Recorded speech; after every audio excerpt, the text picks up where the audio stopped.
আসসালামু আলাইকুম, welcome back to my channel. আশা করছি সবাই ভালো আছেন। আজকে তৈরি করে দেখাবো রিফ্রেশিং একটি পুডিং, ডাবের পুডিং বা কোকোনাট জেলো পুডিং। ডাব আমাদের জন্য অত্যন্ত উপকারী একটি ফল। এই গরমে যদি আপনারা এভাবে ডাবের পুডিং বানিয়ে খান তাহলে কিন্তু আপনাদের মন প্রাণ একদম ঠান্ডা হয়ে যাবে। খুবই রিফ্রেশিং একটি পুডিং আর খেতেও ভীষণই মজাদার। মাত্র 3টা উপকরণে এই পুডিংটি খুবই সহজে তৈরি করা যায়। তো চলুন দেখে নেওয়া যাক এর পুরো প্রস্তুত প্রণালী।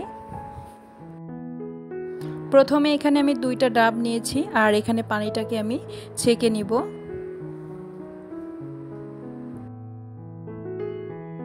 চুলায় একটা পাত্র বসিয়ে দিয়েছি। এখন এখানে আমি ডাবের পানিটাকে দিয়ে দিচ্ছি। এখানে আমার মোট ডাবের পানি হয়েছে 4 কাপ পরিমাণ। এখন আমি অ্যাড করে দিচ্ছি 2 টেবিল চামচ চিনি। সেই সাথে এখানে আমি অ্যাড করে দিচ্ছি 2 চা চামচ আগার আগার পাউডার।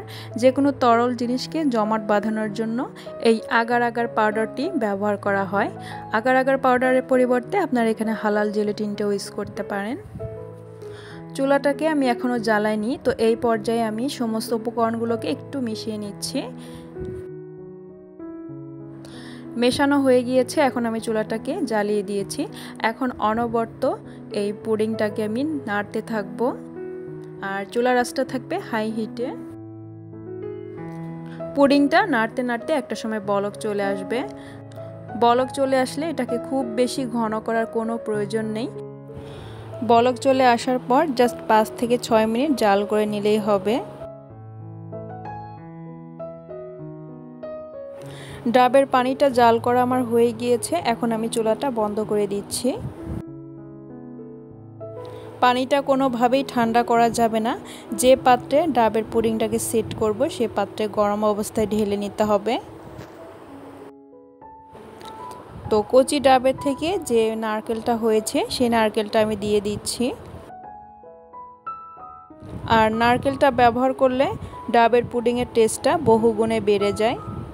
তো আমি এভাবে একটু চামচ দিয়ে একটু আলগা করে দিচ্ছি। আর আমি এই কাটারের সাহায্যে নারকেলটাকে খুবই সহজভাবে তুলে নিয়েছি। এখন পুডিংটাকে ভালোভাবে আমি ঠান্ডা করে নিব। ঠান্ডা হওয়ার পর পুডিংটা কিন্তু সেট হয়ে গিয়েছে। এখন একটা প্লেটের সাহায্যে এটাকে আমি আলগা করে নিব। দেখতেই পাচ্ছেন পুডিংটা কিন্তু আমার খুব ভালোভাবে সেট হয়ে গিয়েছে। এখন আমি এখান থেকে সাজানোর জন্য একটা পুদিনা পাতা দিয়ে দিচ্ছি। এটা একেবারেই অপশনাল। খুবই সহজে তৈরি হয়ে গেল মজাদার ডাবের পুডিং বা কোকোনাট জেলো পুডিং। এই গরমে রিফ্রেশিং একটি পুডিং, 1 পিস ডাবের পুডিং খেলে আপনাদের মন প্রাণ একদম ঠান্ডা হয়ে যাবে। ঝামেলা ছাড়াই মাত্র 3টি উপকরণে এই পুডিংটি খুবই সহজভাবে তৈরি করা যায়। আশা করছি আমার আজকের রেসিপিটি আপনাদের কাছে ভালো লেগেছে। ভালো লাগলে অবশ্যই আমাদের সাথেই থাকবেন আর আমাদের ছোট্ট চ্যানেলটিকে প্লিজ সাবস্ক্রাইব করে রাখবেন।